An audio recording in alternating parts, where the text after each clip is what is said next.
ponto que eu queria levantar, que é um pouquinho antes ainda da condenação, que é a ceia, a Santa Ceia. Sim. E aí eu acho que fica muito claro isso, que é justamente, né, antes um pouco de eles cearem, né, qual que é a primeira atitude que Jesus tem? É lavar os pés dos seus discípulos. Então, primeiro, e é muito legal, né? Se a gente fala assim, nossa, Santa Ceia, né? A missa de Páscoa começa com isso, né? Com lava-pés, sim, né? Sim. E aí você começa a entender, primeiro, apesar de ser talvez a reunião, talvez o jantar mais importante do qual nós já tivemos, né? Ele não necessariamente era o jantar mais pomposo. Muito pelo contrário, né? Porque, como você falou, né? Eles viviam muito simples. Então, era roupa simples, eles deviam estar limpos, né? Tomados banho, mas eles deviam ter caminhado até chegar ali. A gente não tinha asfalto. Ou seja, a sujeira fazia parte do cotidiano deles. Então, apesar de devia ser um ambiente limpo, né? Arrumado, mas também era um ambiente, né? De sujeira, um ambiente... Porque o ambiente deles era um pouco mais sujo. Ou seja, para se comer, no mínimo, lava-se as mãos e os pés. Né? E aí Jesus fala assim, então vamos fazer isso, né? Vamos lavar. Né? Só que não, agora eu lavo. E aí Pedro, né, fica bravo, inclusive, com isso. Não, Jesus, você está doido? Eu que deveria lavar os seus pés. E ele fala assim, não, mas se eu não faço isso, você não faz parte comigo. Então, aí é mais uma coisa que Jesus quer isso. Né? Por mais que a gente imagine que ele que deveria estar sentado na ponta, ele que deveria ser a pessoa a ser servido, ele quer servir, ele quer, e aí ele, assim, mas ele é uma simbologia, isso. Aquela imagem de Jesus no centro da mesa, né? Então, não deve ter sido assim. Não. Jesus estava na cozinha pegando os pães lá e servindo cada um, né? E aí ele fala assim, não, mas isso é só uma simbologia. O que será que Jesus quer falar pra gente com isso? Né? Ele deve ter lavado, eram 12, né? Então ele deve ter demorado um pouco, chegou no 11º, tinha lavado inclusive Judas, e ele já sabia que Judas era, né, o problema a ser resolvido. Mas aí ele vai lavando, e você assim, nossa, o que será que ele quer dizer com isso? Eu não estou entendendo. Ele levanta e fala assim, compreendeis o que eu acabo de fazer? Daí a pessoa, acho que ele vai falar, deixa eu prestar atenção. Vocês me chamam de mestre e senhor e dizeis bem, pois eu sou. Portanto, se eu, senhor e mestre, vos lavei os pés, também vós deveis lavar os pés uns dos outros. Dei-vos exemplo para que façais a mesma coisa que eu fiz. Então, assim, se você tinha alguma dúvida, se você é um discípulo, está lá no meio da reunião, você não entendeu ainda por que ele está lavando o pé, mas aí no final ele fala assim, façam isso. Deem um exemplo. Eu que sou mestre estou fazendo, imaginem vocês. Então, quer dizer, isso é para deixar a gente bem claro o que a gente tem que fazer para tentar ser igual, para tentar ter uma vida parecida com Jesus. Que não é só, Jesus não quer só que eles saiam, que tenham bons discursos. Né? Ele quer que eles vivam isso, vivam a caridade, vivam o amor ao próximo, demonstrem, façam, porque é um gesto de amor, né? É muito nítido isso, que Jesus fez aquilo porque ele amava os discípulos, falou assim, um gesto de carinho, você tá ali, né, eu não passei por isso ainda, mas você já passou, dá banho na sua filha, é um gesto de carinho, você passa com mão com o maior carinho, para não machucar, para não passar uma unha, para não arranhar, e você olha cada cantinho, porque você sabe que se você não tirar aquela sujeirinha dali, vai infeccionar, vai ter algum problema, vai dar alguma coisa. Isso é um gesto de amor, né? Você fala assim, eu quero que essa pessoa que eu amo se sinta bem cuidado. Nossa, é até engraçado, né, de falar dessa forma, mas qualquer gestozinho de carinho bobo, como que a gente se sente bem, né? Às vezes você vai lá, eu vou falar um negócio, você vai ficar chateado agora. Mas você puxa aí pela memória que você vai lembrar. Você vai cortar o cabelo, você senta lá, a pessoa tá lá com aquela aguinha quentinha e tal, lavando o cabelo. Você fala, puxa vida, um gesto de carinho aqui, né? Uma coisa boba, simples, mas que você se sente bem com aquilo. Você imagina o que eles se sentiram e falam, nossa, Jesus fez isso por nós, não tem o que eu possa fazer. E mesmo assim, dos 12 pés lavados, 11 fugiram, né? 11 pés limpos fugiram por Jesus, fugiram de Jesus. Isso é um contrassenso que a gente vê que na nossa vida vai ser assim. Sim. Na nossa vida a gente vai lavar muitos pés, mas poucos vão permanecer dos nossos lados, né? É difícil da gente ter essa sensação. E esse caminho de Jesus para chegar na Páscoa, passando pela ceia, passando e vai para governador daqui e lá e levado para um monte de lugar, isso piora a questão do sofrimento de Jesus. Porque se você fala assim, não, eu vou para a morte de cruz e tá bom, chegou Jesus lá, limpinho, bonitinho, tudo arrumadinho, pregaram na cruz, tá, morreu. Mas não, ele além de tudo foi torturado, arrastado, cuspido.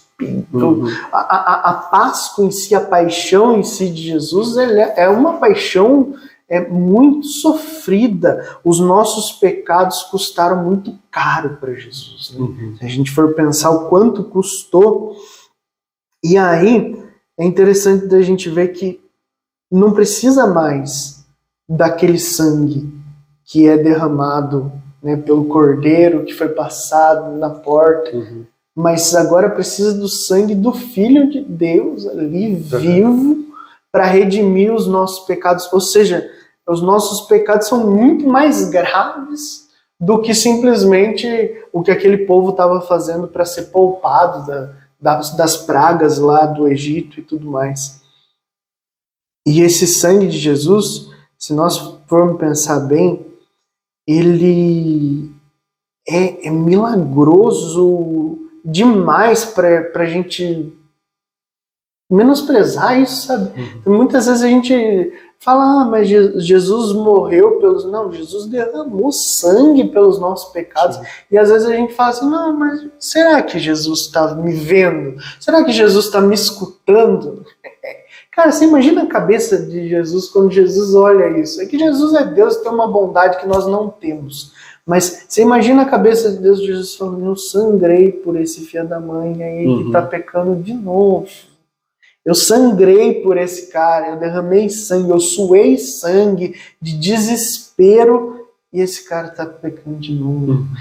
O que eu preciso fazer mais para ele perceber que eu amo ele?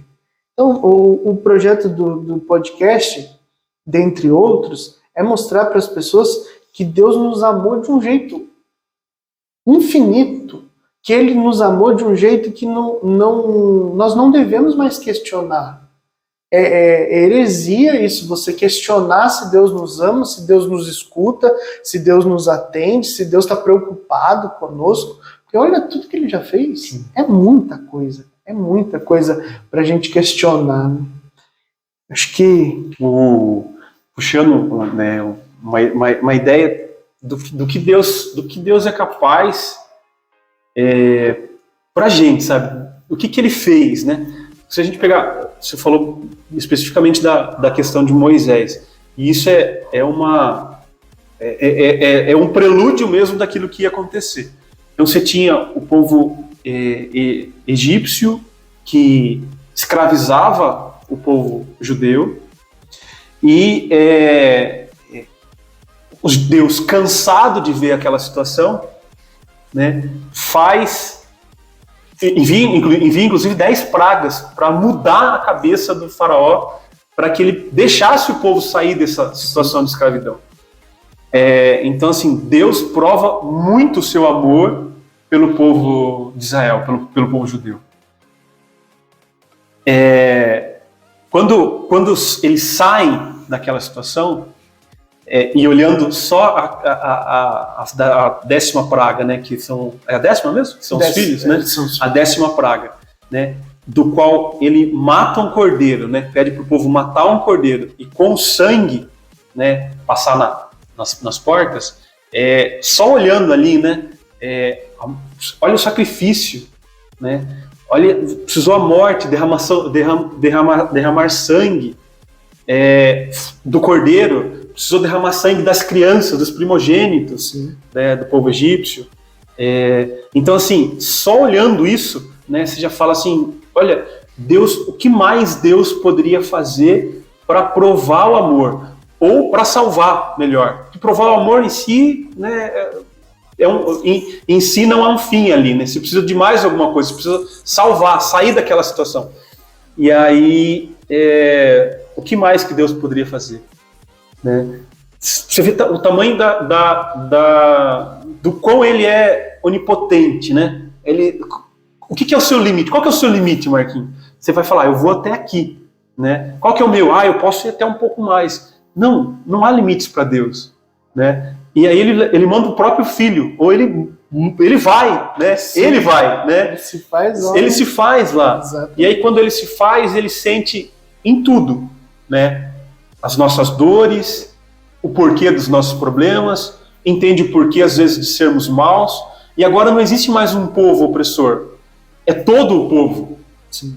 Então quem a gente precisa salvar, acho que a coisa criou, né? O problema aumentou. A gente tinha um problema com o faraó no Egito.